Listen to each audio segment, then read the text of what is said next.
Good afternoon. You're listening to Fresh Start Today. I am one of your hosts. I'm Jermaine Reed, and we have Sean Roby to my right, and we have the blacksmith in today, Dr. Ramell Smith. Good afternoon, gentlemen. Good afternoon, Brother And Reed. Good then we afternoon, have Milwaukee. Mr. Keon Jackson Malone over there doing what he does best. The How best. you doing? How you doing, Keon? Like he way far away somewhere. But listen, today is a beautiful day. It's 3:03 in the afternoon on October the 12th, and we are, coming toward the end of our Family Secret series. We have covered a lot of territory over the last 6 weeks or so. We've explored topics around mental illness, shame, and suicide. We've talked about domestic violence in the black community, a big discussion we had a couple weeks ago on child sexual abuse and incest in the black community. We've talked about a lot, and we're going to continue, plowing through this terrain. We will be talking with Dr. Joy DeGruy today, dealing with the impact of substance abuse and addiction on the black family or in the black family. So this is going to be a very emotionally intense conversation. So, with these type of conversations, it's really important that, one, you take an awareness of what you're doing, where you're at, because something may come across the airways that catch you off guard, and we may unearth some things that's 20 and 30 years old unexpectedly. But we want you to be conscious of that. If you need to just turn off the radio or step away, do what you need to do for self-preservation, to take care of yourself. That's important. You can always flip back onto YouTube and punch in Fresh Start Today and look up this recording at a better time for you. So we're going to be talking. We're going to explore a lot of things with this topic. But next week, we will complete this on-air series with a discussion about child loss called Rockabye Baby, understanding the impact of miscarriage, abortion, SIDS, and adoption on the health, and particularly the mental and emotional health of black mothers. Our special guest next week will be, again, the blacksmith, Dr. Smith, as well as Dr. Patricia McManus. Now, although we're concluding the on-air series, Fresh Start Today, Fresh Start Soul Cafe will start on November the 9th with our life coach, our mental health coach, Dr. Ramell Smith, and we plan to delve deeper into some of these very issues that we have been talking about in our Family Secret series. So again, that's going to be November the 9th, November 16th, November 23rd, and December the 7th. We're going to do a 4-part series where we're going to work through some of these issues. The thing is, we only have limited space. We only have room for 10 people, 10 public spaces. So if you want to be a part of this, I need you to call 414-351-1100, extension 150, 414-351-1100, extension 150 to reserve your spot. Now, we ask that if you participate in these 2-hour sessions that you plan to be there for the entire time. It's a safe space to address hard issues. Give us a call at 414-351-1100. 150 is the extension. And again, that's the Fresh Start Soul Cafe. We go have some bean, greens, and cornbread in the cafe, but we're also going to have some soul food, and hopefully we'll be able to address some of these issues that's been plaguing and affecting our lives and move to a much healthier, safer place. So yes, thank you. So, today we're talking about the impact of substance abuse and addiction on the black family. And I believe our special guest, Dr. Joy DeGruy, is calling. And before we get her on the phone, I also want to announce that Beans Academy is having their first annual dance competition on the 19th of November from noon to 4 p.m. You can call 414-615-3925, extension 1230. So let us prepare to go into this discussion on the impact of substance abuse and addiction in the black family. Good afternoon, Dr. Joy DeGruy. Good afternoon. How are you doing? It's been a couple weeks. I'm pretty good. I've been fishing, so I'm really good. Oh, you've been fishing? Oh, yes. Did you catch anything? Oh, boy, did I. I didn't know you liked to fish. Oh, no, that's what I do to unwind. Oh, wow. Well, great. What do you go fishing at? I just went out in San Francisco Bay and then straight out into the ocean.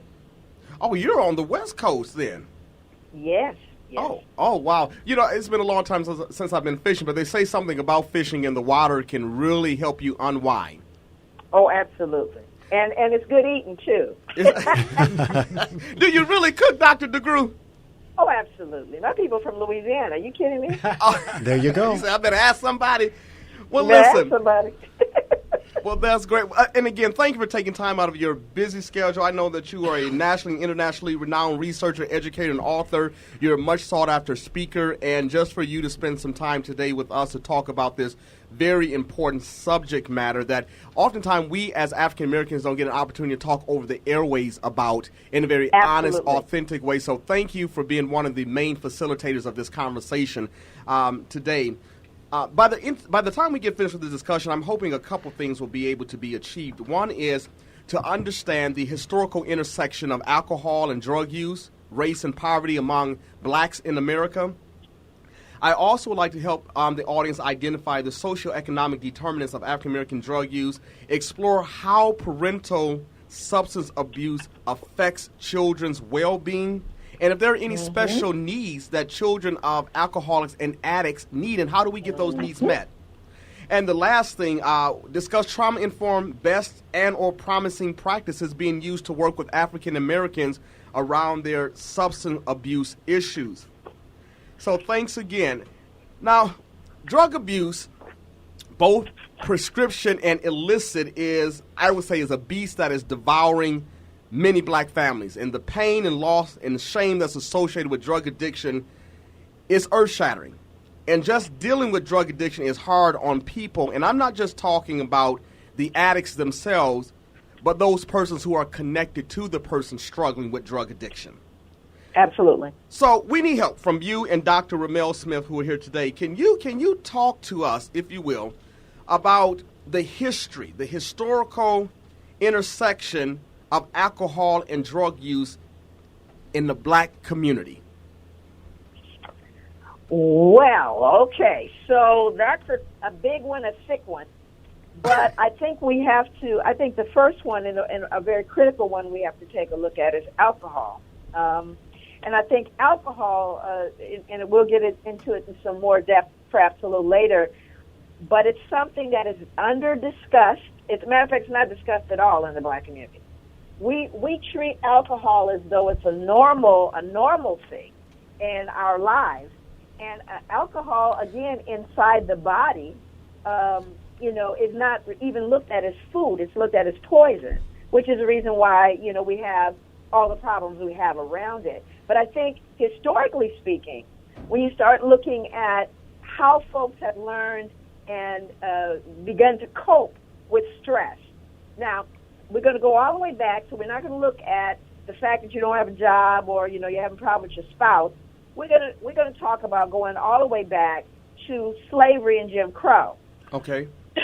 Okay, so if we go and we begin to look at the amount of trauma associated with those two parts of our very strong parts of our history, we have to understand that people did not have, outside of what they brought with them, coping mechanisms to deal with that level of trauma. Okay. Okay. Nobody's prepared to deal with being dehumanized, being beaten, branded, bred, all of those. Nobody has, had a plan of action around how to cope with that.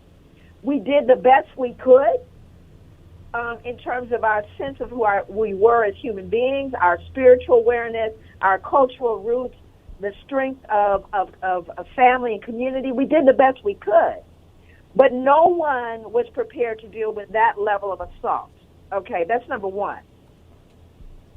What then became available to us via our proximity and our engagement with Europeans was alcohol. Not only alcohol, but tobacco and a number of other substances that became part of the routine of survival during slavery and even following slavery into Jim Crow.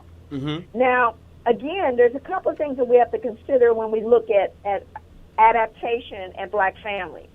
We clearly had resilience and strength. In fact, we were better off in some ways, directly following slavery. We were actually better off physically. I mean, a recent research study showed that we were actually in better physical condition than we are now. In better physical condition?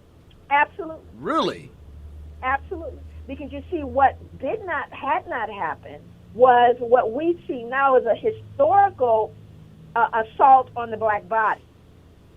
So we're looking at a different kind of assault on the black body. And when you start introducing chemicals, right, when you start introducing drugs and you start introducing what we see as not even food, not even real food, then you're beginning to look at a breakdown in our health as black people on a level that, again, no one could have predicted. Because remember, folks worked hard, people were, and sometimes were malnourished, but they had access to crops. They knew what good food was, and when they had an opportunity, they partook of them.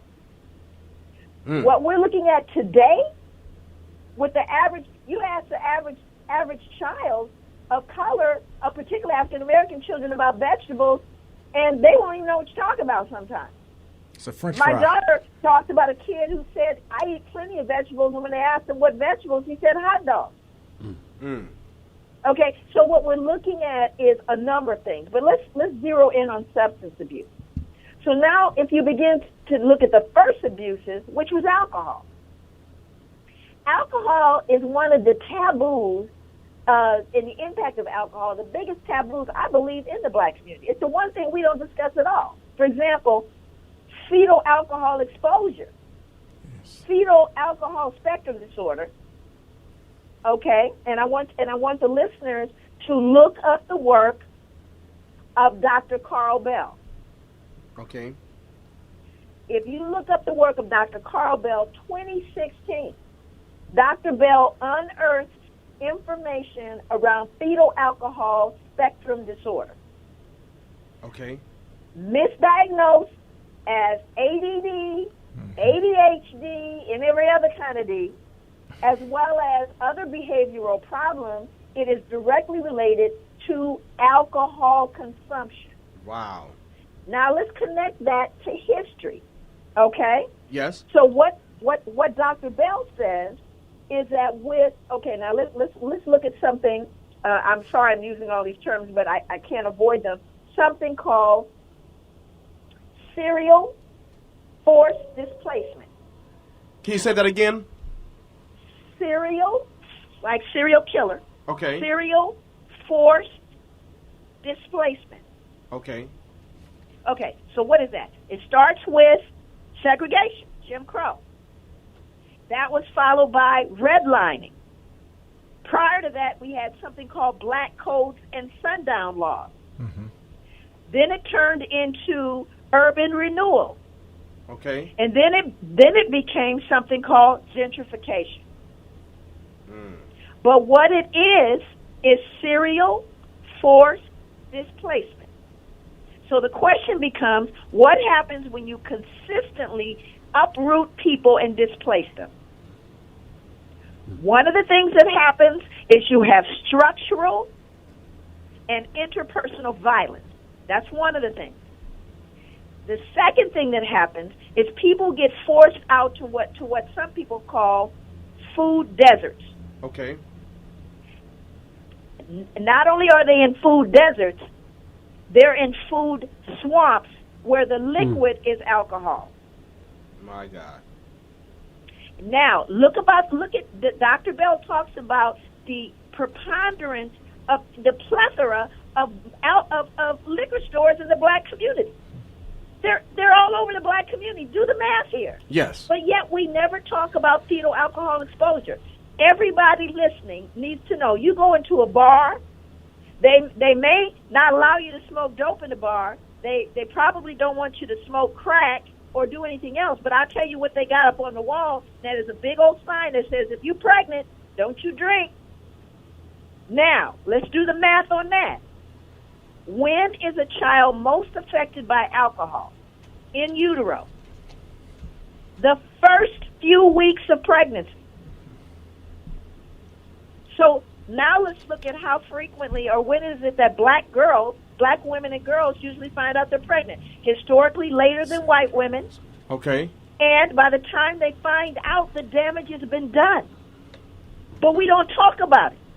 We don't talk about it. They go, oh, yeah, I stopped as soon as I found out I was pregnant. I stopped. But the damage is done. The damage is done. Well, here's the news, and I want you to hear this. It's really important. It's reversible in utero. How is it reversible? Yes. Dr. Bell says, give the mother choline. Not only will choline help in utero to reverse it, it will help after a person is born and has some fetal distress or fetal alcohol affect or fetal alcohol exposure. He's been able to prove that just with and choline is basically a macronutrient. It's a water-soluble vitamin in the B complex. It's routinely given to white women during pregnancy. But you see, if we don't talk about it, and what black people do is baby's born, they go, oh, the baby, look at him, he looks fine. Well, fetal alcohol spectrum disorder is a spectrum disorder, which means that you may not have the physical full-blown fetal alcohol syndrome, but you are impacted by it, which means that it shows up in behavior, ability, thinking patterns, all kinds of things are impacted by alcohol. And it, to me, is one of the most understated, under-discussed taboos in the black community. And we got to deal with this because our communities are flooded with alcohol. Yes. And I'll stop right there. Because I got tons of information. But I want to put that out there, and I promised Dr. Bell that I would. I appreciate that. Anytime I get a chance. And I hope maybe he can come into the city as well as yourself and do some workshops and help educate us on this. But we're here taking notes, so you just keep flowing. Just go however you want to go. Okay, so here's what is also important is, one, we need to start talking about this. Okay. Everywhere, in churches, at work, at schools, we need to start talking about fetal alcohol exposure. I gave a talk. I was in Wisconsin. Matter of fact, I wasn't far from Ferguson. I gave a talk recently. Big audience of people. After the talk, I have a slide. No matter what I'm talking about, I don't care what you ask me to talk about. I'm going to talk about fetal alcohol. I'm going to talk about it. I'm going to put a slide in there. I come out of the talk. It's over, and there's about 30 black women in the lobby waiting for me.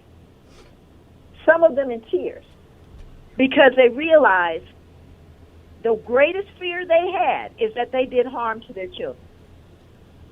That's the greatest fear a mother can have, is I did something that created harm to my child. That's why we don't talk about alcohol impact. Even though we know that alcohol is one of the number one drugs, if not the number one drug that's being used in across the board in the United States, and very specifically in communities of color because of poverty. And so what these mothers approached me with was, oh, my God, I knew it was something. I knew it was more than what they said. And then the good news was I was able to tell them some of the treatments that are being that are useful, because they get diagnosed ADD, and, of course, they're treated. And what Dr. Bell says, and let me tell you who he is. Dr. Bell is a psychiatrist. More than a psychiatrist. He's brilliant. He's amazing. He's a professor, and he had a mental health community-based center on the south side of Chicago for 32 years. He ran. This is not somebody who just fell off a truck. Dr. Bell not only was able to assess it, but was able to determine how dangerous it was for you to treat fetal alcohol as though it's ADD or ADHD. You see, we got to be, that's what's being done. It's being diagnosed as ADD and ADHD when, in fact, it's fetal alcohol spectrum disorder, and you cannot treat them the same way. The results are disastrous. So what I'm saying is, with these mothers, I was able to ask a series of questions to help them determine if, in fact, they were looking at fetal alcohol. At which point, now you can get about looking at what can be done to somehow assist folks that are struggling with it, right? As adults, not even just children, but as adults. So that's part one. The part two of it is how young we start drinking alcohol. Okay. Okay? So how young? I went into elementary school. This is absolute truth. Done it a number of times.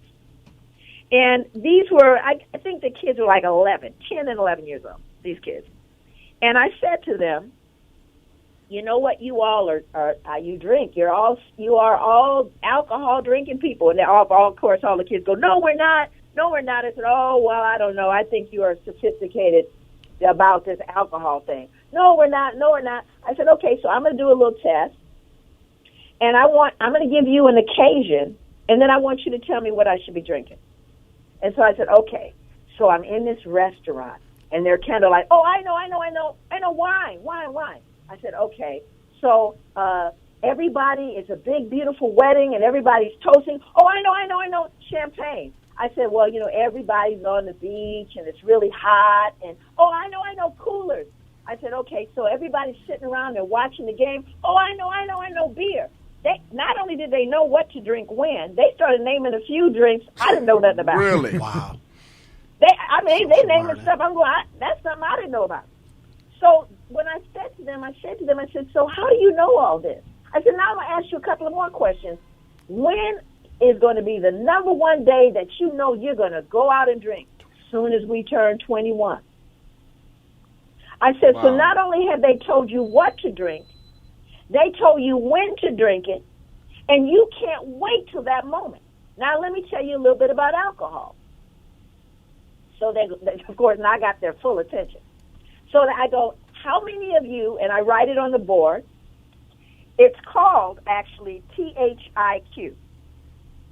Tetrahydroisoquinoline.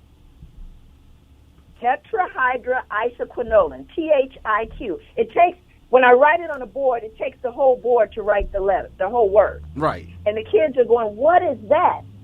I said, I want to know if you have that in your brain. And they went, what do you mean? Well, do you have THIQ in your brain? And they go, I don't know what this is. I said, well, let me tell you a little bit about THIQ. So for the listeners, THIQ is found in the brain of every alcoholic and every heroin addict. You can only know it's there post-mortem, which means that when they can cut your brain in half, they will discover THIQ. Wow. They don't know when it gets there or how it gets there, but they know it is in the brain of every single alcoholic and every addict, heroin addict. So, what is THIQ? THIQ is a substance that is so addictive that if you give it to a particular rat, this rat that has a natural aversion to alcohol, in other words, if you put 0.03% alcohol in its drinking water, the rat will thirst to death before it drinks. If you inject THIQ into the brain of this same rat, it will drink 100 proof alcohol to its death. It is so addictive a substance that they've never even been able to use it for anything. But what we do know is that it is in the brain of every alcoholic and every addict. The problem is we don't know when or how it gets there.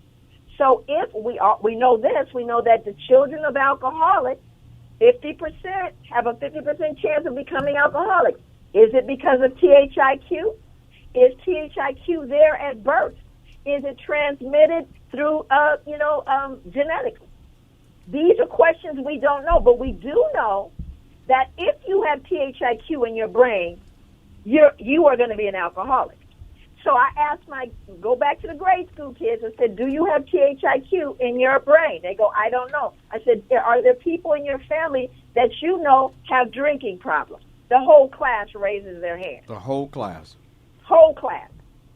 Do you know someone in your life, in your family, that has a problem drinking with alcohol? Everybody raises their hand. Same thing that would happen if I asked everybody listening right now. Right.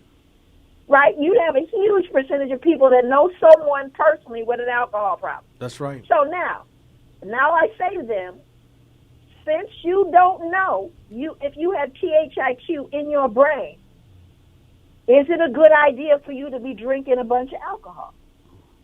And they go, no, that's not a good idea. I said, but who's telling you to drink? Everything around them is telling them to drink. Right. Everything around them is telling them to drink. And what I'm saying here, and the reason why I started that young, is because once you start drinking alcohol, and they don't wait till they're 21. Let's be clear, that's just just an excuse to take all your friends and go out and drink. Right. But the bottom line is they're starting to drink earlier, and the impact of alcohol on the brain is disastrous, especially a developing brain.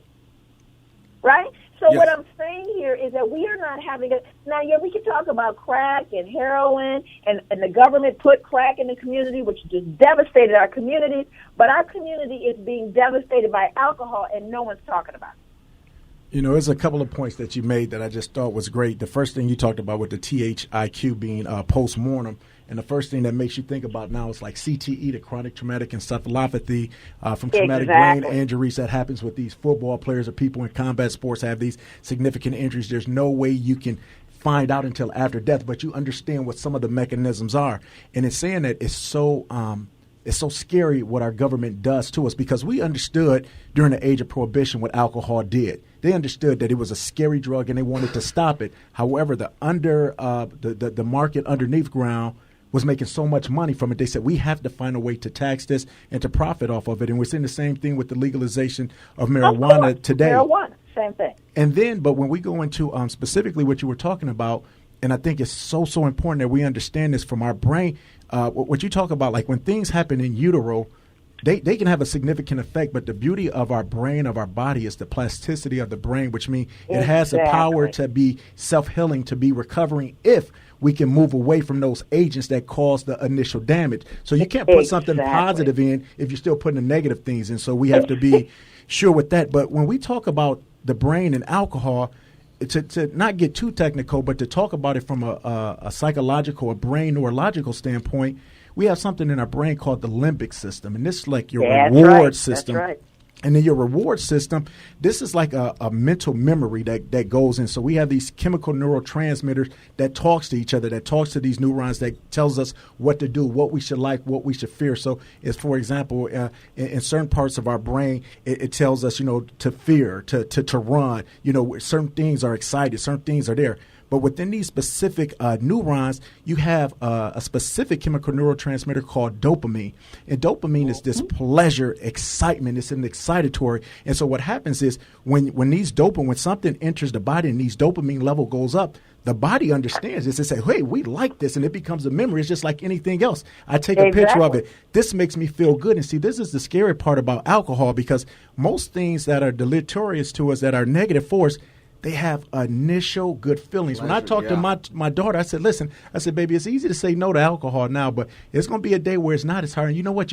I tell her, drinking can be fun initially. I said, it's the aftermath and the consequences that get scary, because I don't want them to say alcohol is evil, and then they drink alcohol for the first time. They'd be like, are you crazy? This is the best thing that happened. But see, that's what the dopamine does to our brain. It tells our brains, hey, this is good. So even going back to the slavery times, what happened is, the slave master in his evil genius understood this. So I said, I'll keep this person docile and drunk, because you know what? I don't want them to having enough sense to rebel. I don't want them to have enough sense to know what we're doing to them is wrong and not humane. We want them to understand, to, hey, be submissive. And so we're going to give you a certain pleasure that makes you feel good. And let me say this, because now the scary part is this, that dopamine tells your brain that this is good. So soon as it's over, what happens to the alcoholic or to the drug user? It's a withdrawal. So when you're not feeling pain, now you know what your body says, I need pleasure again. Gotta get and more. It reminds what brought me pleasure. It's the alcohol, it's the drug. And that's the addictive nature that comes within it. So here is the message to city government officials. In terms of licensing and passing licensing folks to have all these taverns and liquor stores, it is a detriment to our community. And it's something that we need to band together and say that we have to stop this. And I'm also thinking about when Dr. DeGrew was talking about how we look at alcohol. We look at it like it's water. We don't see it for what it is. And I was talking with someone the other day, and they were like, well, is alcohol a drug? This was an adult Whoa. 30, 40 is alcohol a drug? And I said, yeah, it is a drug, So, of course, we had to go to the CDC and some other places to look it up. But it just goes to show there's some folks in their 30s and 40s who don't see alcohol as being a drug. When I was in college, I took a course. It was called Alcohol and Drugs, and that made people say, see, alcohol is not a drug. And because of that same thing, they had to change the title to that course to be called Alcohol and Other Drugs to let people know that it was a drug. All right, Exactly. Dr. DeGrew, you're back on. Okay, so there's another piece to this that I'm so glad that it was pointed out in terms of keeping slaves docile and keeping them really incapable of thinking right for themselves and being independent and therefore being self-determining and all the things that produce uprisings, right? So part of what the other piece to this I think we have to look at is literally what's going on in the body. We talk about the elephant in the room. We talk about the whole idea that, we don't understand the connection between, parents who said, do as I say, not as I do, that kind of mentality, the idea of being seen and not heard. Our children are exposed to behaviors that model how you're supposed to be. So, again, a lot of people don't understand how this is being transmitted. It's being transmitted. The impact of alcoholism and other substance abuse issues are being modeled. One, this is what children are seeing. And number two, what we also need to understand that this is being transmitted into our DNA epigenetically. Okay. So let me talk a little bit about epigenetics. I didn't realize we were going to go down this road, but we really need to. Let's go down this road. Let's go. We brought you. Okay. So we have to go down this road because we have to understand how this is being transmitted through multiple generations. And we know that we already knew for many years about THIQ. They still don't know when it shows up, but they know that it's a key factor in addiction. There's another thing that I've been looking at recently that was a real concern for me. Recently they did some research, and they were taking, once again, a rat, and they took a rat and they accustomed this particular rat to have an aversion to a smell. Okay, so they basically what they did was they would release the smell of peppermint or rose or whatever it was, and then cherry they would shock blossom. the rat. Classical conditioning. Conditioning. So what happened was conditioned response. The rat would smell the particular fragrance, the peppermint, and then it would freak out. Right? It had an aversion. So then they said, well, okay, they've conditioned this rat to have this aversion for the smell. Then they tested the babies of this rat. And they discovered that these babies were born with an aversion to peppermint, having never been exposed to it. Then they tested the grandbabies of this rat. And the grandbabies of the rat were born with an aversion to peppermint, having never been exposed to it. And then they started to look at the impact of this on humans. They said, well, wait a minute. If we now know that this particular thing can be transmitted via DNA from one generation of rat to the next, what is going on in human beings? So they've begun to look at certain characteristics, specifically trauma, that is not only transmitted through multiple generations, at least 3. They said even memories can be transmitted. Yes. Right. Okay, so if we take and unpack that, we have to look at environment. We have to always look at environment and the impact of environment on generations to come. So people that hear me speak will hear me say, yeah, Dr. DeGrew is about healing, but they don't understand this is not philosophical. I'm not playing. If you don't heal, I'm looking at people, and this is not a pretend heal. This is not a go and hope and pray heal. This is a real healing. Then we have doomed future generations.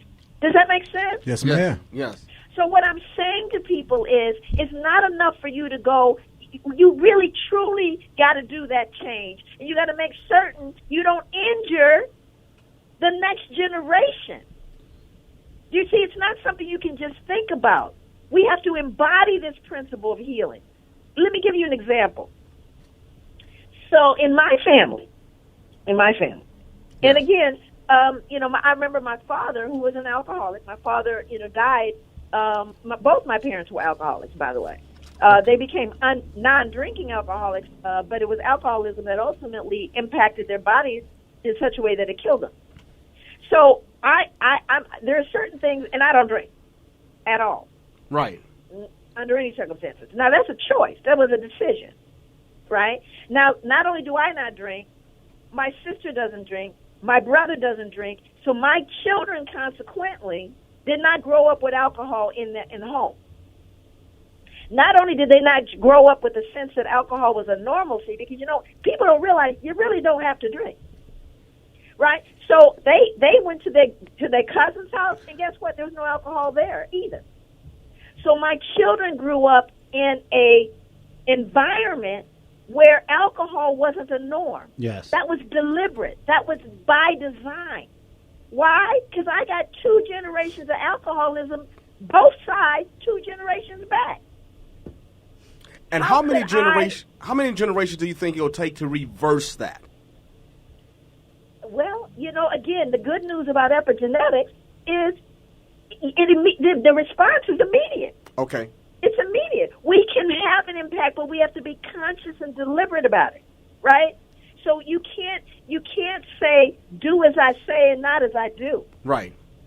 Right? You have to begin to model the behavior you say you want. You have to do it, and this is the tough work, right? This is the tough work. This means that I'm not going to just give lip service to it. I'm going to make certain that I am not, and it's not just, it's everything, because there's so much trauma in our communities that we've normalized. There's so much environmental acceptance of things that aren't healthy. We've got to make a decision. I tell people all the time, I say, in my family, there was something, just to give you an example, this is something pretty innocuous, but I want to share it because I didn't know about it until I was an adult. So when I was a little girl, I noticed my grandmother, Ophelia, who was from Louisiana, when grandmother Ophelia got upset, when something was really wrong, she would clutch the right side of her apron. And she always had on the apron because she was always cooking. And grandmother Ophelia would be clutching, and I was so young, just to give you an idea, I was looking up at her hand. So I was a toddler. That's how far back I remember. Mm. As I got older, I noticed that when my mother got upset, or when she drank, or both, she would clutch the side of her dress, whatever she was wearing, a sweater, a dress. I'd see her fist clutching, and she wouldn't be conscious of it. I also noticed it in my aunt, my mother's sister. Well, some years passed, and about 10 years ago, I was talking to my sister. And I said, Iris, did you ever notice? She goes, yes. Well, there's something that we both did that neither one of us knew that we did. And I do it less now because I'm aware of it, but you'll find if you're talking to me and I'm at a talk or after the talk, I will find a napkin or a tissue in my hand, balled up in my hand, and I won't ever remember when it got there. I saw that in Milwaukee when you were here. Yes, my sister did the same thing, and she didn't know I did it. So we started talking about it and decided how we were going to change that behavior. Well, here's the good news. We then looked at both of our daughters. And guess what? They don't do it. But the reason they don't do it is they couldn't see it. Now remember, I saw my mother, I saw my aunt, I saw my grandmother. Ours was in the pocket. You couldn't see it.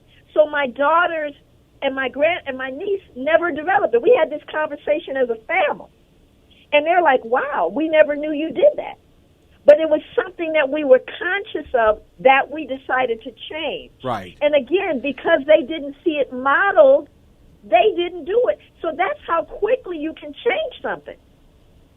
Stop modeling the behavior. Literally just that. I appreciate you talking about this exposure piece, being conscious about what we expose to our children, because I'm thinking about sometimes I've seen it in my family. I'm sure other folks who are listening, they've seen it in theirs, where we can throw a birthday party for a 2-year-old. and by the end of the night, everybody drunk. Oh, that's right. Everybody drunk at a 2-year-old party. That's right. And so the children at the party, that when you talk about that exposure, that normalcy, Yep. and even when we have funerals, you know, we go to the repast. We were crying everything at church, and you know, we whatever. But before the evening is over, folk in the garage, in the basement, everybody lit. Family barbecue. That's right. So we That's have, right. because I'm thinking, how normal is alcoholism in our family? We're not even Absolutely. really aware, We're not aware that of it. we have a serious issue with alcoholism. That's because alcohol is considered legal. And so the way we look at it is just like cigarettes. It's like it's something that's in our lives, but we don't look at it. When we talk about illicit drugs, you know, we say, ooh, that's bad. Everybody talks about that. And it's funny because we talk about within our community, nobody wants to put their kid on psychotropic drugs. Don't put my kids on them drugs. But we don't look at alcohol with the same effect. Exactly. And so when we start talking about having this conversation, Dr. Joy, I have a question for you as far as like this, because what I think we want the audiences to understand also, when we talk about having these conversations, when you have something that's addictive inside of your genetics, inside of your DNA, sometimes we tell people, okay, don't do alcohol because grandmama did alcohol or daddy did alcohol and you could be predisposed to it. But talk about how it may not just be alcohol that becomes the addictive behavior, how they have to look out for other things, whether it's other drugs, food, gambling, sex, the internet, or whatnot. All of those become coping mechanisms. Okay. A way to, and so what I want to talk a little bit about what you're referring to are adaptive behaviors, adaptive, survival, coping, whatever word you want to throw in. People are trying to figure out how to survive in their environment. And as a result of that, what we have is high levels of stress. And because we have high levels of stress, we have high levels of cortisol. Yes. I can't believe this. You know, there's so much of this conversation that we need to be having. I'm so appreciative that we're doing this on the radio, because all of these things, whether people remember or not, they can go back, they can look them up, they can read about it. I want people to remember these things because they're so critical. Cortisol, excessive levels of cortisol in the bloodstream. Now, you hear about stuff in the media, and they'll say cortisol causes weight gain in the midsection. That's not the worst part of cortisol, in my opinion. I mean, that's not good. But the worst part of cortisol is what it does to your brain. Okay. And when you have high levels of stress, again, nobody wants to. If you ask me, we started this by me talking about me going fishing. I have to. That's mental health stuff for me. Right. Okay. I got it because I deal with so much negative, crazy stuff that I need to take and do some things for myself, for me physically, mentally, emotionally, spiritually. I need to do that. When you have high levels of stress, and I tend to believe, now, again, I think we could test for it, but I believe black people have higher levels of cortisol in their body from Jump Street. I think we just got high levels of cortisol, and we just have normalized it. We normalized the stress, right? And so what happens in the brain? So now let's talk about children and cortisol and the brain. Okay. So very often, another thing that we will notice with black folks, they say we're hypervigilant. We are hyper responsive to certain things, aggressive, all these different things. Well, cortisol, the way cortisol operates, and I know that a lot of people know this, but I want to kind of get a baseline. Cortisol is not it functions in the body on a normal level. Normal levels of cortisol give us enough energy to play tennis or basketball, to get ourselves geared up for an exam. Cortisol operates in our body. It gives us a heightened energy level to be able to do certain tasks. Also, cortisol operates in the body for survival. Fight, flight, or freeze, right? Yes. So if we are attacked or something happens, then the cortisol, pops off and we fight, flight, or freeze, right? It's a survival mechanism. What do I need to do here? So what happens when you have excessive levels of stress in your life? You'll find children that not only have excessive level of cortisol, but will trip it on purpose. In other words, they don't feel normal. You've seen it. Let me give you an example. I walked up to a movie theater, and there's a bunch of black kids, teenagers, all friends, getting ready to go in the theater, waiting for, to get in the line to go into the theater. And I'm hearing them. There's a level of agitation happening. I can feel it because I have cortisol in my body. I'm black too, right? I can feel it. You can feel it, yeah. I can feel it revving up. Yes. Right now, remember, these are all friends. These aren't enemies. But they start saying, oh, your mama this, and I saw your girlfriend, and all of this stuff. And I can feel it because someone's going to trip the cortisol. There might even be a fight that'll break out. Okay. Because what's happening is they're triggering it in each other. But cortisol, once it reaches its peak, then it can subside, but not until it reaches its peak. So what they're doing, because they're nervous, and they're probably nervous because they see people looking at them, they're kids, they have excessive levels of cortisol, and they're going to trip it. So what do? I walk in and go, hey, what movie y'all getting ready to see? They turn around, look at me, and go, what? I said, well, I'm getting ready to go see this movie. Have y'all seen that? Oh, yeah, I've seen that. So what I've done is I've interrupted. Yep, diffuser. You see, I've interrupted the tension so that it can subside. Because I know what's getting ready to happen. I know it's going to get triggered and something's going to break out. Now, let me roll this back so we can understand what we're looking at as parents and in communities, in the black community. So if a kid has abnormal levels of stress between age 2 and 5, they begin to trigger the cortisol themselves because they cannot manage the agitation. So now let's roll it down to how we're dealing with our kids in our community. Again, they're also calling this ADD and ADHD and trying to medicate. So I go and I'm going to give you a male version and a female version of it, teenagers. So I say to this girl in class, Shaquisha, pick up your books, please. She screams and cusses me out. Who do you think you are? Why are you always on me? What has happened now is she's triggered the cortisol. Okay. So for whatever reason, she's interpreted my statement as threatening. Now, I know I've not done anything to that deserves this level of response. But let me explain what happens in the brain once you've tripped the cortisol. At that point, Shaquisha is in fight or flight. She does not have access to the reasoning parts of her brain. Okay, stay with me. Because remember, if a truck is coming towards you, you don't want the part of your brain that's sitting there trying to figure out, well, gee, there's a truck coming, maybe I should know. What happens is everything goes into your muscles, moves you away from that event. Okay. So now I'm confronting. Now remember, I just said pick up the book. But her cortisol is tripped, which means she doesn't have access to what? Reason. So now if I keep walking up on her, what's going to happen? It's going to be a fight. It's going to escalate. Right. But what I do with our kids, because I, Dr. Joy, know they have excessive levels of cortisol, I do what is contraindicated in most schools, anywhere else. I'm going to take a few steps back. I'm going to stop talking altogether. I'm going to look at her and I'm going to very quietly say, Shaquisha, Yes. I'm not mad at you. Look at me. I'm not attacking you. Do you hear me? And what am I doing? Two things. I'm modeling the behavior I need from her. I'm also giving her space. I'm also quieting my voice and slowing my pace. Because I need for her to access what? Reason. The rational part of her Reason. brain. Right. That's right. I need her to access reason. And once she does, I'll say, now, sweetheart, listen, you can go outside for a minute if you need to take a moment, but I need you to hear me. I wasn't attacking you. 9 times out of 10, when I talk to her later, she's going to say, Miss Joy, I'm so sorry. I didn't mean to do that. I don't know why. I'm sorry. Because she couldn't manage it. Do you see what I'm saying? Yes.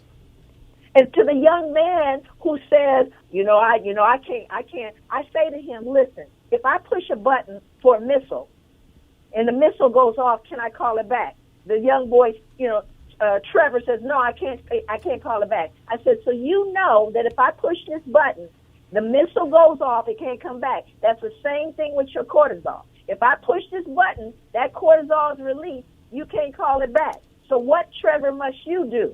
He says, I got to not let the button get pushed. Exactly. Right. I said, so how do you know what it looks like when the button's getting ready to get pushed? My hands start sweating, my heart start beating. I said, so what do you need to do? So Trevor says to me, next week I see him, Miss Joy, I saw these guys, they were messing around throwing stuff around at people, and I just got up and left because he could feel it. Okay. He could feel it getting triggered. So what I'm saying is when we start looking at how this stuff gets transmitted, it's not only modeled, but it's in our bodies. And we have to teach children and teach young people how to manage it. Otherwise, they're going to end up in a situation where they're going to hurt themselves or they're going to hurt somebody else. And so what I do here in this conversation we're having is we've got to look at all of these different layers that we can give people tools to manage this, because the stress is outrageous. Because you're talking and it becomes addictive. I'm sorry. You're talking about that some folks are drinking alcohol as a coping mechanism, just like our slaves, our ancestors, our forefathers did. So this is our way of dealing with poverty, abuse, hopelessness, racism, constant surveillance, police brutality. And I'm looking at the number of black children who come to the attention of child welfare. And a lot of their parents, now you know where I'm going with this. I do. And a lot of their parents have issues around substance abuse. And when we look at the Adoption Safe Family Act, which says that if your child is in foster care for 15 months out of 22, the state or whoever has removed that child can petition the courts to terminate those parents' parental rights. Now, when it comes down to dealing with and overcoming alcoholism, which sounds like it's a disease. Absolutely. It is. How do we reconcile that? How do we support these families? Because you're talking about stuff that's in our DNA, some things that we don't even recognize. How do we balance this in the interest of saving our children and families? Okay, so again, here's what, I'm glad you asked that question, because part of what has sustained us, my father used to say to me as a child, because I grew up in South Central Los Angeles in a poor community. I did. I didn't know I was poor until I was older. I didn't know everybody was poor, so I didn't know. But my father used to say to me in that little community, he'd say, Joy, bad news will beat you home. And what my father meant by that is it's not just me watching you. It's everybody. That's right. This whole community is watching you. So bad news will beat you home. So what we did have and what we have to recreate, and I'm sorry, the answer is simple. We already know how to survive. We've done it before. But what we needed was community, or in another word, village.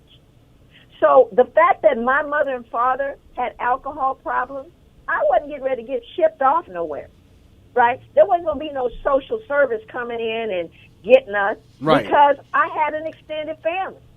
I had aunts, uncles, cousins. I had people in my life that stepped in the gap. And so what happens is when we fracture family, we fracture the normal mechanisms through which we manage crisis. You see? And so what we have to do, again, sometimes the answers are so clear.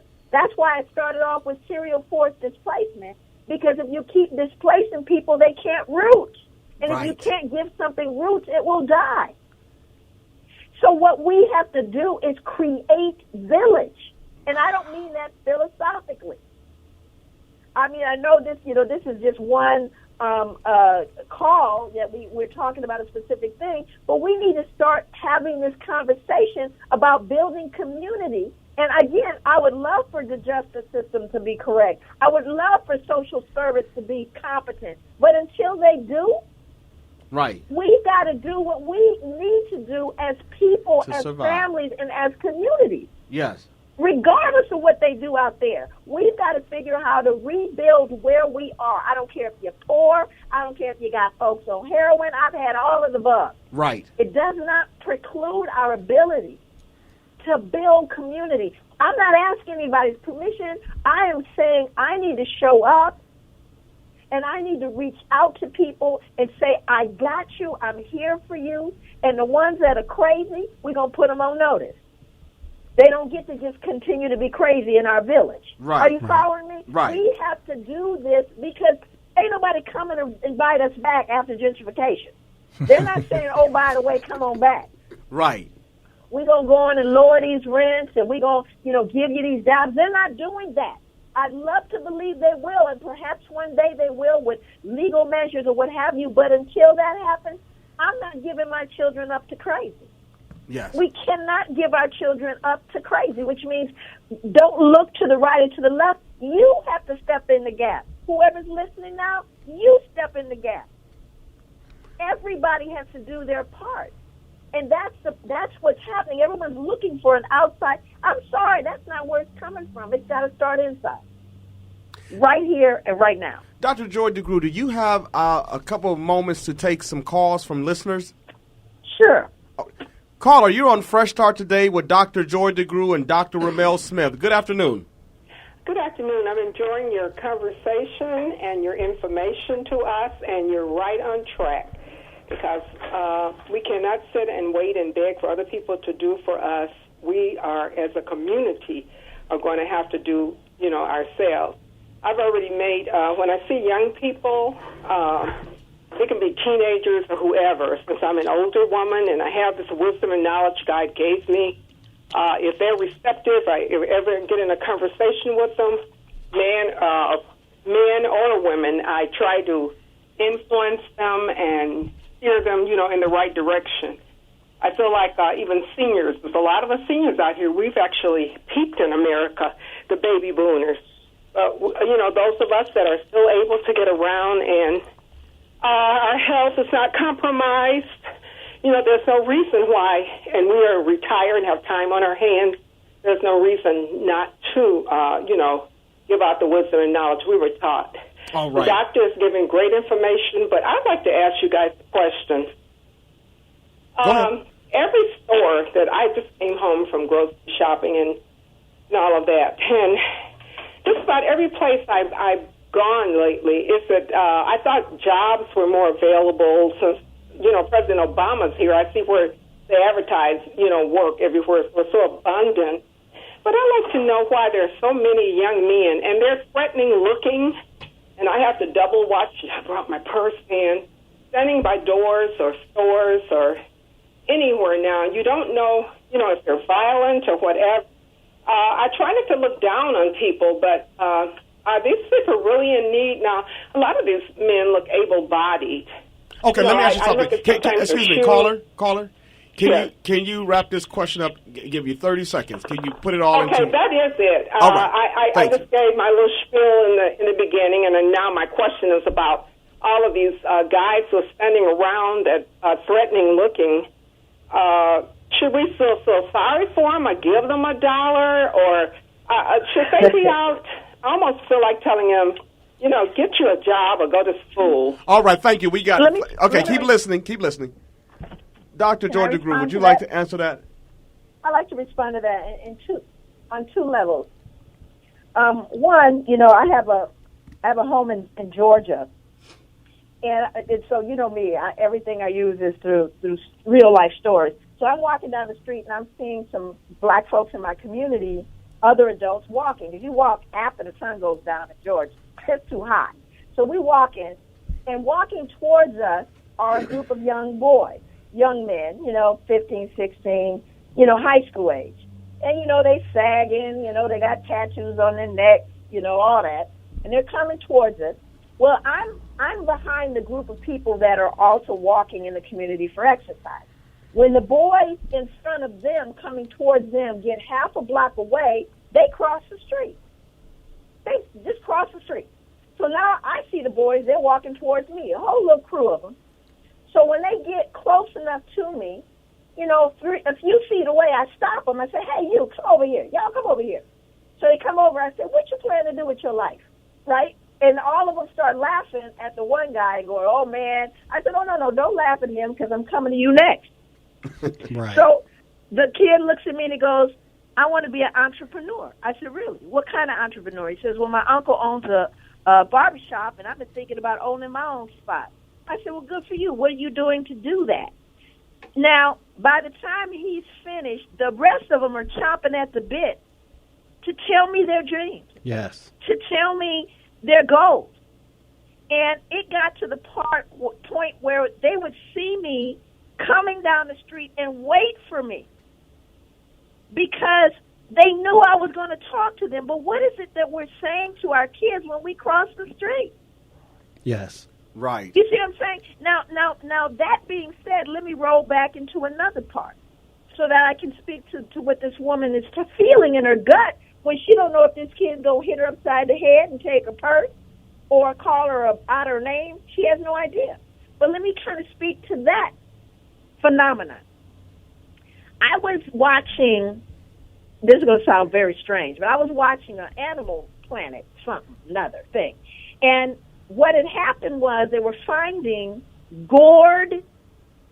are gored rhinos. In other words, dead rhinos. They were finding these rhinos, and they'd been gored to death. Well, a rhino is a pretty big animal, and the only thing that can kill a rhino like that is an elephant. But elephants don't ordinarily attack rhinos because they are they're at the top of the food chain, and everything just basically leaves them alone. So as you continue on, you're on this journey with these zoologists. They're finding dead rhinos, torn up trees. I mean, everything's just devastated. Well, they've discovered that it is a group of elephants that's doing this.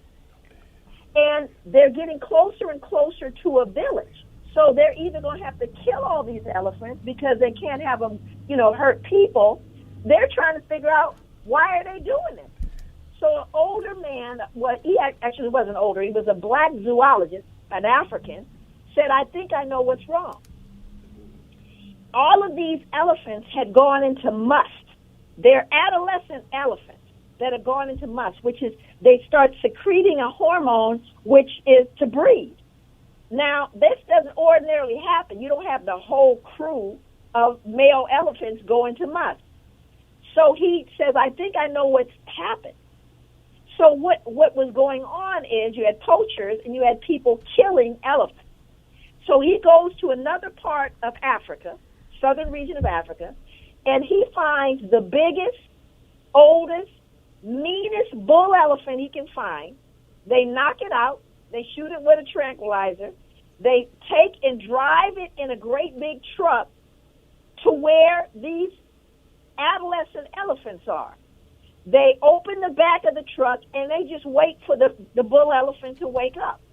Well, the elephant eventually wakes up, walks out of the the truck, walks directly into where the bull elephants, the adolescent elephants are, and one by one, they each start going out of must.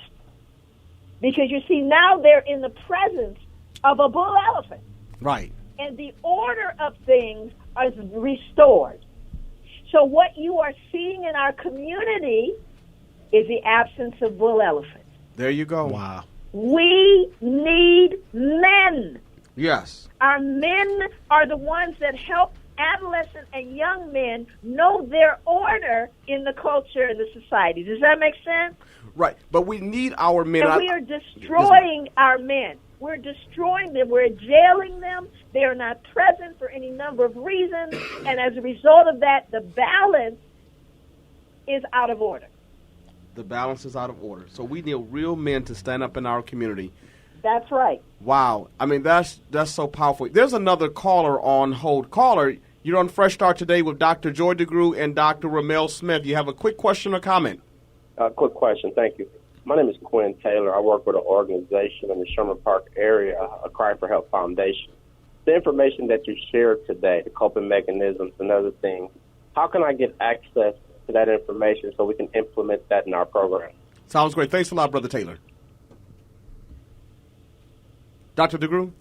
Yes. So Okay. the materials, some of these materials, you can go to my website.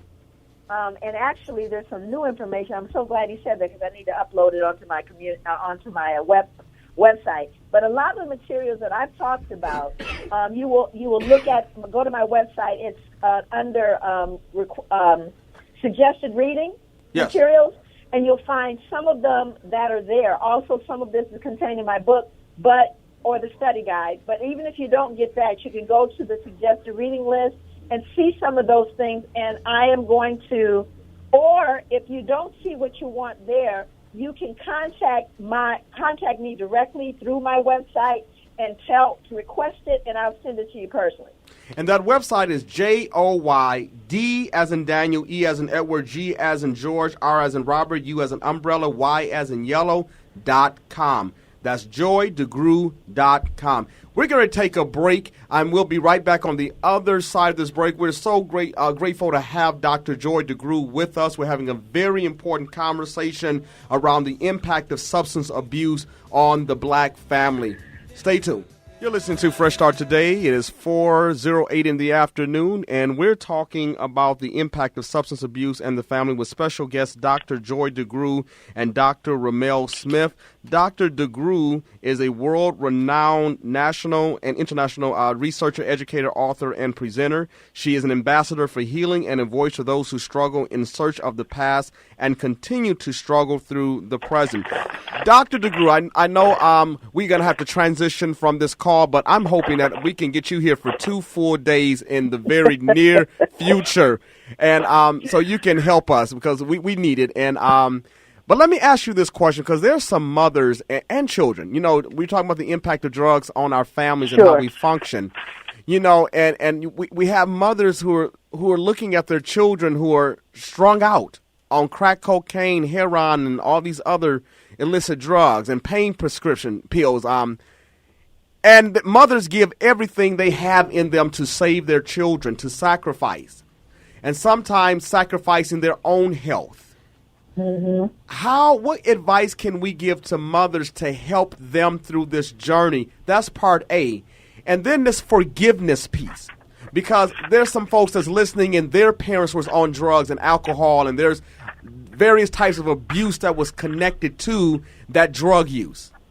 How do we deal with forgiving ourselves and forgiving our parents and our loved ones? You know, I think everyone struggles with this. It's kind of a real, very human component here. I think that as black folks, what has helped me, and people know this about me, and you hear me say I love my people. I really do. There's nobody on the planet like us, and no one has had the struggle we've had. I think that one of the things that's abnormal about how we try to cope, there's a kind of a saying in the black community, don't never air your dirty laundry. You know what I mean? There's certain things that, there's secrets. And I tell the audience that it's always the secrets that make us sick. Yes. It's the secrets that make us sick. You're not alone, and you can't behave as though we have huge issues around shame. Huge issues around shame. And as a result of that, we go into these little silos and we suffer silently by ourselves. And that metastasizes and it destroys us. And it destroys everyone around us. So it's not, first of all, there's no need for the secret. We all are struggling here. All of us, none of us have arrived. We've just all agreed to take a trip. That's all. Nobody's arrived. And so you got to get to the point in your own life where you are willing to live in such a way authentically to say, I need help.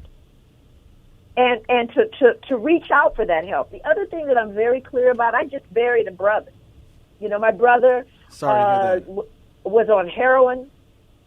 My brother was an alcoholic. The only brother that in the family that became really absorbed by it. He was clean for almost 15, 20 years, ended up diagnosed with muscular dystrophy, and they prescribed him opiates, which he refused because he knew it would cause him to relapse, and the pain became so just so unbearable. Difficult. I mean, his muscles are dissolving. He relapsed, but that's the reason he relapsed. But one of the things that I would say about that was it was heartbreaking. I mean, it was really heartbreaking to see him struggle those last years of his life. But I understood who my brother was.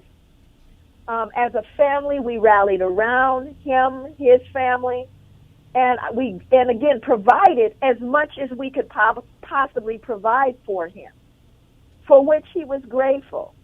And I think that when we go back to when he got addicted or how he got addicted, it was all folded into his struggles as a young black male. We didn't know, as kids, what to do with that. We didn't know. But now as big grown-ups, we do know. And so there's two things that I would recommend to mothers in particular. Is one, to shore up yourself, because you are often, really the center of everything. So we cannot allow ourselves to be so broken down and injured, either physically, again, stress, all of those things. I'm taking a group of women in the Oakland area to a batting cage, literally. My husband, I've never been to a batting cage. I want to take them there so that they can hit the ball. You know what I mean? Yes. Spits out the ball and you hit it as hard as you can hit it. I can't tell you what going to the batting cage has done for me, right? When you reach those points, to begin to do the kinds of things, not just by yourself, but with other women. That's right. And I'm going to tell you why, because this isn't just my philosophy. Research coming out of UCLA, you can look this up.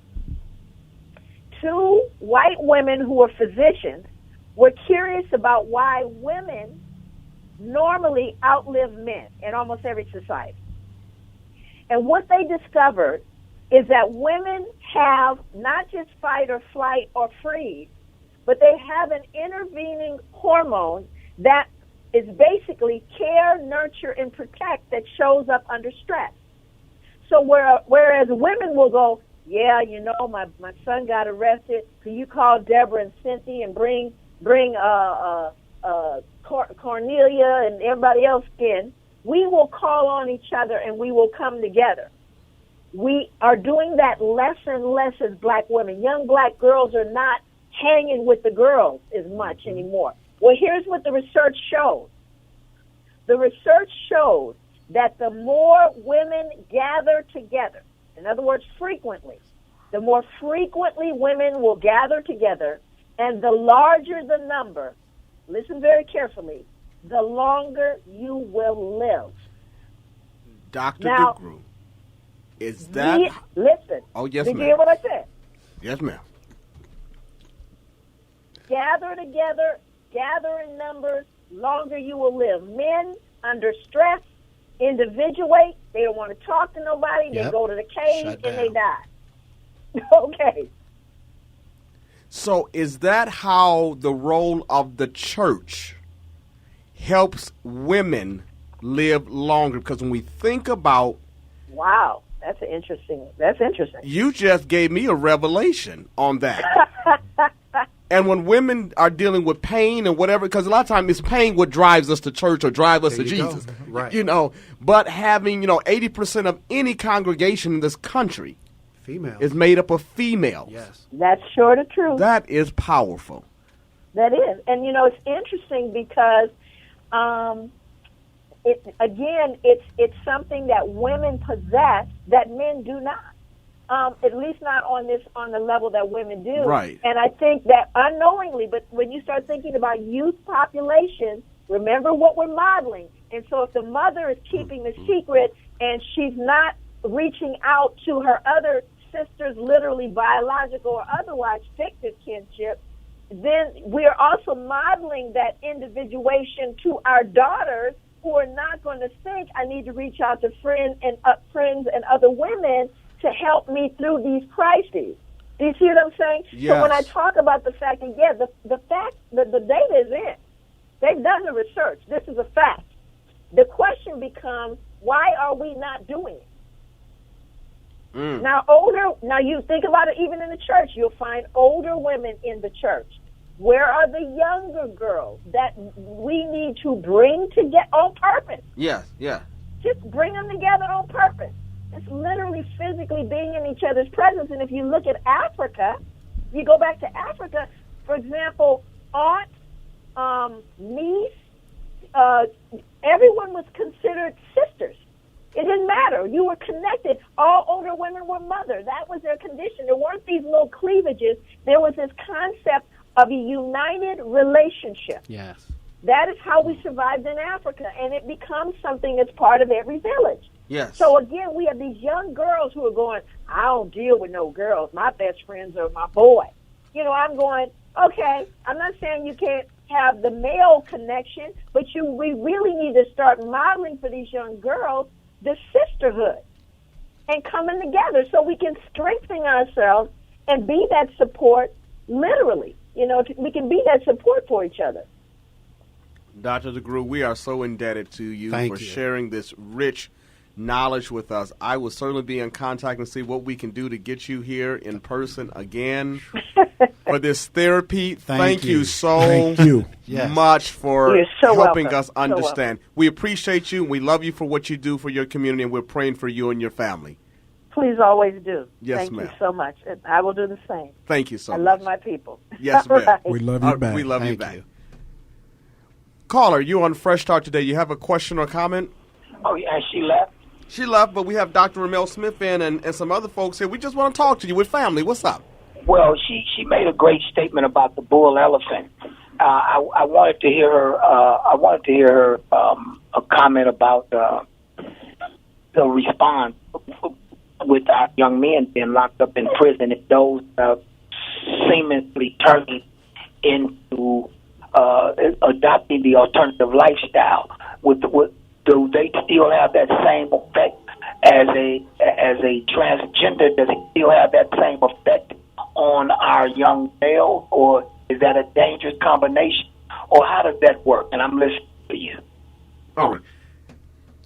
Well, I think that's a dangerous assumption that before they go into prison that they haven't adopted that lifestyle anyway. We talked about that before with secret lifestyles and things of that nature. But I think whenever we talk about the bull elephant, we're talking about a strong elephant. When we talk about one of the biggest things she talked about, Alpha male. it's about modeling. You know, Yeah. what do you see? And so when we start talking about who's a good person, who's a decent person, things of that nature, what we're talking about are those strong individuals who lead in a positive way, who give you the right direction, who show you through a sense of social learning. And the reason why I say this, because, you know, in the community, specifically the black community in the area I grew up in, we were quick to talk about the homosexual, to put the homosexual to the side.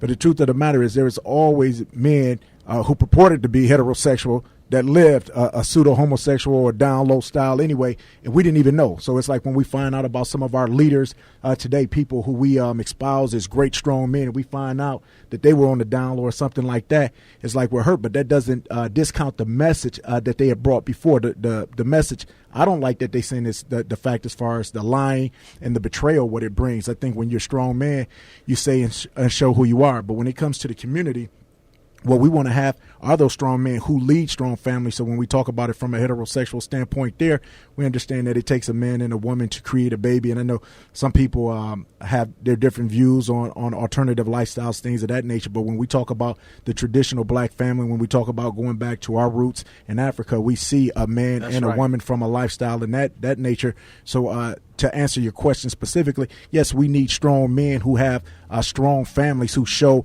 a man being a protector and a provider, but not in the old archaic sense where it's just I dominate over my woman, but it's also having that loving, nurturing touch where you say, you know what, I can not only protect and provide for you, but I can give you some of those softer skills in nature that it takes for us to be well from a holistic standpoint. And Dr. Ramell Smith, the blacksmith, will be with us in Fresh Start Soul Cafe November the 9th at 6 p.m. to 8 p.m. We have limited spots available, and we're going to extend this series offline or off air to really delve through some of these issues. We've got to start coming together and talking about these things. I love how Dr. DeGroot said, you know, we got to stop thinking that we're just in it by ourselves. Right. You know, that isolation piece will die. We have to come together as a unified community and begin to work through some of this trauma together. So listen, if you want to be a part of that class, you can call 414-351-1100, extension 150. Leave your name and your phone number where I can get back in contact with you. Caller, you are on Fresh Start today. Good afternoon.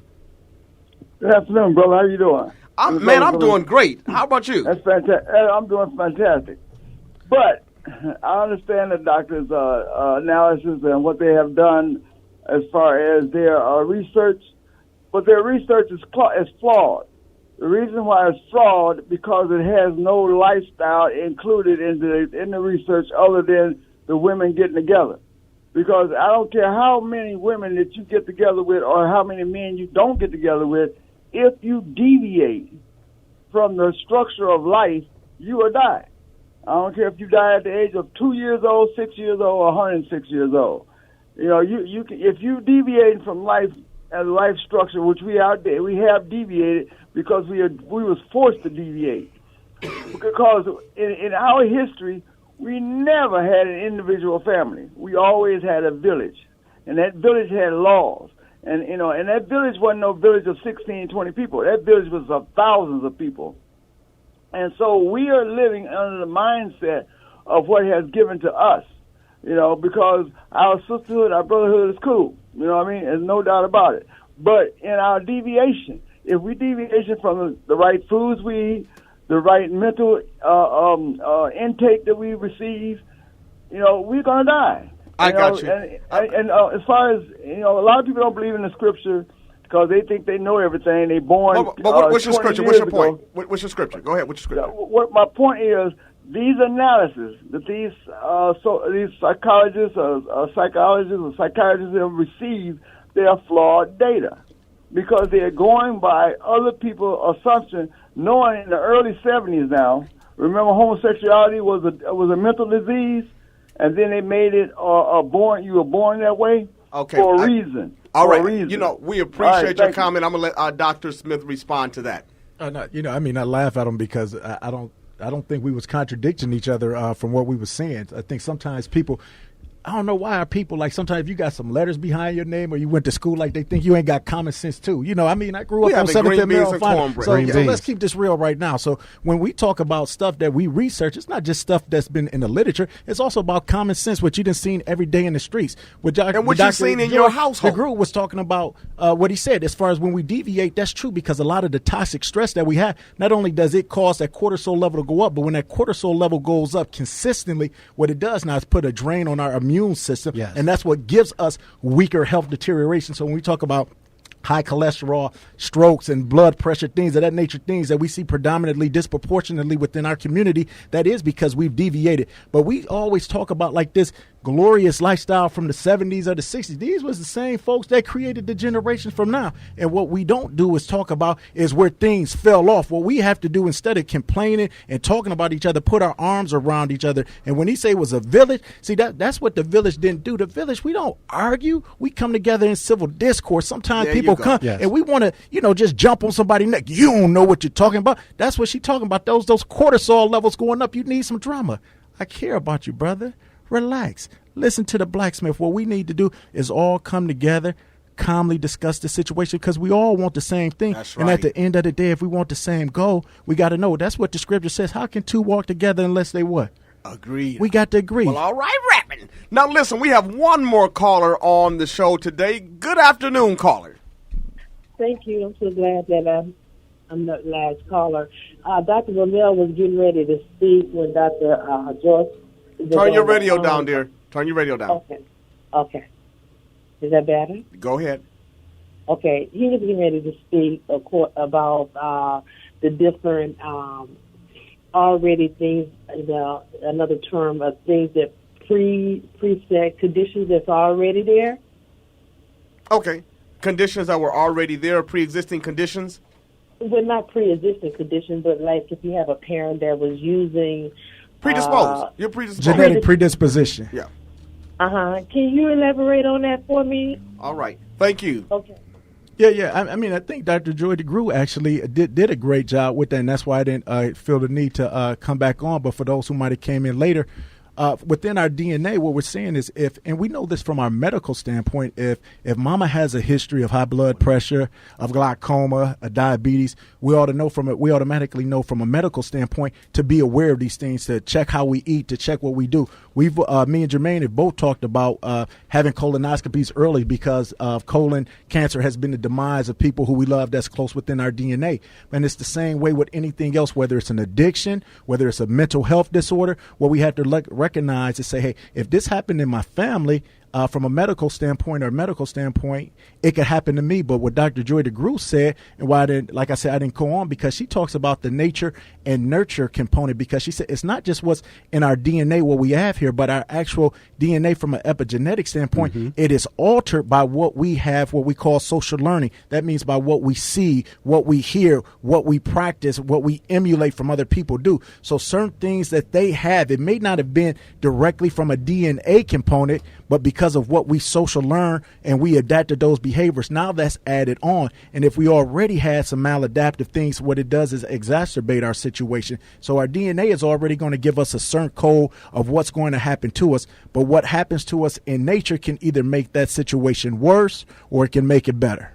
And you know what? I just want to say this in my closing. And callers, thank you all. And I just want to say thank you all to the Milwaukee community for supporting this program. Thank you, Keon, the management of WNOV. Yes. We have a very special platform here, and we want to use this platform, very responsibly. We want to make sure we're giving folk accurate information, but we just want to have real green beans and cornbread. It's not about being doctor this person or what expert or, whatever from an academic standpoint. At the end of the day, when we take off our professional titles and our professional masks, we're just human beings. That's right. And we need to just be able to come to somebody's table and just talk it out. Let's work through this. We are the solution to our problem. We are. We are the solution to our problem. And that's why we don't have the privilege of discarding anybody, whether that's the young brother out on the street corner, the young girl that's on the stripper pole, or whether it's my mama that's in the drug. We don't have the privilege. We need everybody, and we have to figure out how do we connect with our brothers and sisters who are incarcerated. We have to figure this thing out. So what I'm going to have you all do is tune in next week, Wednesday, for the last on-air series of Family Secrets. I hope this has been therapeutic for you. We will have Dr. Smith back, along with Dr. Patricia McManus, and we're going to be dealing with child loss, another topic we don't talk about. And that series is called Rockabye Baby, understanding the impact of miscarriage, abortion, sudden infant death syndrome, and adoption on the health of black mothers. Until next week, you all be well and be safe.